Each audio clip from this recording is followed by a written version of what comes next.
Tinokuchingamidzai zvekare on your favorite channel nhasi tiri muchiweshe mudunhu raChief Makope uko tasangana nenyaya inotyisa zvikuru. Regerai tinzwe zvizere kubva kuvagari vemuchiweshe. Makadii henyu baba? Tinosimba makasimbo enyaya mai. Tinofara. Mungakwanisawo here kuti pawo kana kutsanangurira vakatarisa kuti chichakuunzai nhasi padare raChief Makope? Tinotenda. Chokutanga inini ndinonzi Cloud Chifamba, ndinogara paJega ndopandinogara. Mambo vandifonera vachiti tisangane paAbatuwa, ndobva vanditora kudakara ndauya pano mudunhu rino. Inini sokuunzwa kwandinoita pano inhau yemuvillage mamaudzwa mune chiitiko chemunhu akashaya. Munhu iyeyo ashaya, vakauya pandinogara pamusha pangu pakazunga. Vauya ipapo, inini semuprofiti Chifamba ndakatanga kuvatsanangurira ndichiti ndino urombo ndaona mune misodzi minyoronyoro pamatama. Okay, sorry nimbokubatai musaenderera mberi. Mataura muchiti vakauya pamusha penyu pamba penyu mimi. Vakauya ava ndivanani? Vakauya vakawanda semhuri yakanga yabva mukufirwa sabhuku akanga aripo ipapo zvakare. Alright, muri yemushakabvu? Wangu imhuri yemushakabvu. Panga pana sabhuku nevaning'ina nevana nevakazi nanatete nanamai nevakawanda vanga vakazara papi pamba pangu vachibva kwamaudzwa. Okay, vakakwanisa here kutaura kuti chichavavinga pamusha penyu? Havana kutaura nekuti inini kana munhu achingauya semuprofita handifanira vachindiudza, inini ndinofanira ndichivataurira chavavinga pamusha pangu. Alright, saka inini semuprofita semunhu anotaura nemweya makakwanisa here kuratidzwa kuti ava vanhu vasvika vane dambudziko rakati ende makwanisa here kuvataurira kuti panapa ndiri kuona masvika mune dambudziko rakadai? Hongu inini semuprofita ndakakwanisa kuvaudza ndakati ndaona kuuya kwamaita mune misodzi pamatama kuda kuti vakanga vabva mukufirwa. Saka ndobva ndati kufirwa kwamaita muda kutsvaga chadya munhu, asi inini handingagone kuti nditsvage chadya munhu, asi ndinoti mweya womufi uri mamuri memapenyu. Ndo mazwi andikavaudza iwayo. Panguva iyoyo ndoti kana muda kuti mugonzwa zvakanaka mweya womufi unogona kuuya wotaura nemimi vapenyu. Saizvozvo ndakashevedza mweya womufi ndangoti mweya womufi uya ubate muhama dzako utaure. Vanhu vauya saizvozvo ndakavaudza ndikati imimi mabva mukufirwa maviga munhu wenyu, asi nhau iripo ndeyekuti munhu uyu ari kuchema achiti inini handina rugare rwakanaka, inini ndaurayiwa. Saka inini semuprofita ndakave nokunotaura naMwari kuti Mwari vana venyu vauya saizvozvi vanokuchema kwavari kuita, asi inini handingagoni kunongedza munhu kuti auraya ningi, asi mweya womufi ndakakwanisa kungoti Baba shedzai mweya womufi ukubata pahama yedzinza yerudzi mumusha mamaudzwa. Mweya iwoyo ndobva wauya, ndobva watanga kuchema wakapfumbata zvibhagera, ndobva wanosvika pane murume anonzi iye Ekedi, ndobva aruwambama ati ruzhinji bata ichi murume uyo abatwa nemweya womufi. Panguva iyoyo ndobva abatwa ndakati baba maruwambama, very sorry nokurwa kwamaitwa saizvozvo, musave nehasha asi ngatienderei netsananguro dzedu. Paungano ipapo ndobva patsanangurwa zvizhinji zvakachinzi asi kufa kwomunhu iye akusanga kuti ina handina kufa zvakachena. Saizvozvo ndakavaudza ndakati nyaya yenyu iyi inyaya hombe, inini handigone kuti ndiipinde zvine masimba nokuti inini ndaita mwana. Ndati sabhuku imimi muripo, asi nhau yenyu sabhuku inoda mambo, varidzi vedunhu varipo, uyezve kunyangwe zvarema nyaya yenyu iyo zvakaendaona yaenda kumberi mumapurisa, yaenda kune nzvimbo yaHarare, ndaona nyaya yenyu yatenderera, asi ndazoona zvakare masodzoka ndaita semunhu ndandotorwa zvakare kuti ndive neuchapupu nenyaya iyoyo. Saka ipapo ndo pandikabva kunovamirira ndakati ina handichagona kuenderera mberi kudakara ndapiwa mvumo namambo kuti ndigone kukubatsirai mimi sabhuku maudzwa nemhuri yenyu kuti musha wenyu ugone kupindwa nekuchena. Unoda mambo kuti vagone kupa mvumo kune vakatumwawo vanogona kutarisa kuti uyu muroyi kuti haasi muroyi. Ndobva ndanomira ndakanodaro. Alright, saka murume uyu akaonekwa achirohwa mbama nemunhu akanga abudirwa nemweya wemushakabvu, ndiye here munhu ari kunzi ndiye akauraya mushakabvu?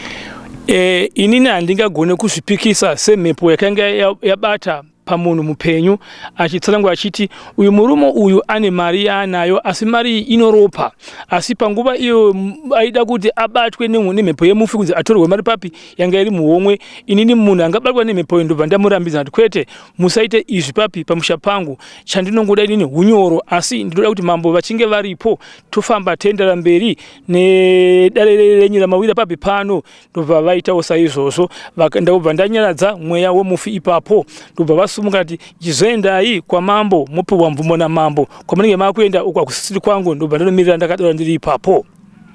Okay, saka hapana zvimwe here zvamakazoita mushure mekunge mweya wemunhu wemushakabvu wanyarara?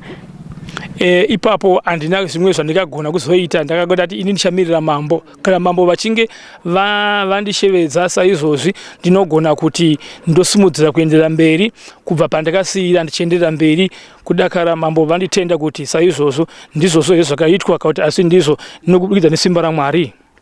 Okay, imimi semunhu waMwari, semunhu ane mweya waMwari, ndezvipi zvinoitwa kana pachinge paitika senyaya dzakadaiwo so? Ndinotenda kana pachinge paitika saizvozvo mhuri inogona kunoungana, yaungana pamusha paine, vanoshevedzawo vakuru vakafanana madzimambo nemamwe madzisabhuku voungana voshevedzana votsvaga chiri kunetsa mumusha. Saizvozvi ndo zvinofanira zvichiitwa vachipiwa mvumo namambo, mambo vachishedzawo masvikiro nemaprofita kuti vati mweya wai uri kupedza vanhu mumusha kana pane munhu akabata, kana pane munhu akabata saizvozvo munhu iyeyo abvumawo kana achinge anazvo odzosera kuvapenyu zvoparadzwa nenzira negwara rakanaka. Alright, mushakabvu ane nguva yakareba sei Shaiga? Ipapo handina ruzivo kuti akanga ane nguva yakadii, asi pavakauya kumusha kwangu vanga vachangoti vanga vane 3 days mushakabvu uyu vabva kumukuradza. Pane dare rekwamaudzwa Eked Maudzwa akanga atiza, takamushedza semakurukota edare ramambo, ndiri tateguru wamambo Makope. Akauya Eked Maudzwa asvika mushure mechinguva che15 minutes pakabva patera imwe motikari yakanga ine varume 3. Varume ava mumwe aiti ndoshanda presidential office, mumwe akati ndiri lawyer, mumwe akati ndiri muprofita, ari madepartments akasiyana. Varume ava vakanga vaine jira netsvimbo nembiya yedhaga, vaine chinangwa chokuda kutsipika paguva. Varume ava vakabatwa ndokuiswa mune imwe motikari yavo yakanzi haina kwaichaenda, vakabva vasvika navo kwandiri, ndakabva ndaenda navo pachombira papolisi. Varume vachibvunziridzwa kuti ko imimi ko madepartments anya akasiyana sei mabatana pabasa 1 kuenda kwamaudzwa makuziva sei? Varume ava vakatanga kutaura mazwi vachiti tanga tine chinangwa chokuenda kumanyani, asi mumwe wedu muprofita uyu ndiye atiti hande kwamaudzwa, anove ndiye anozivana naEked Maudzwa. Saka nhau iyoyo takanyora madetails avo pasi nekumabasa kwavainyeba, asi vaine donzvo nechinangwa chokuda kutsipika mufi. Ndo dare ratakasangana naro. Ndizvozvo chete. Okay, mungakwanisawo here kutitsanangurira kuti tateguru zvinorevei ende tateguru rinoita basa rechii? Tateguru zvinodurira kuti isvikiro renyika kana kuti rinobata mabasa epasi echivanhu, kana kukomberera mvura kana nyangwe pakaita hosha dzinorema, ndo zvinoreva tateguru, kureva kuti imhepo yepasi yenyika. Varume ava vamataura muchiti imimi vakauya vari 3 vachida kutsipika mushakabvu, vakazokwanisa kusungwa here? Havana kukwanisa kusungwa. Varume ava mapurisa akanyora madetails avo pasi nenzvimbo dzavaitaura kuti vanoshandira, vakati tiri mukati mokutoenda kunoteeredza kumabasa kwamataura, tinonzwa kuvakuru vacho kuti makanga mavatuma zvechokwadi here. kumbiro chokubatsirwa kuti tiongororwe, kuti tibatsirwe kuongorora vanhu ava kuti zvechokwadi chavaitaura nekumabasa kwavaipomedzera, nekuti vaitaura mabasa makuru, riri chinangwa chokuda kuchichidzira vanhu kuti vagone kusvika parinda. Saka tine rubatsiro rwatiri kukumbira rwokuti titsvagirwe vanhu ivavo tivazive.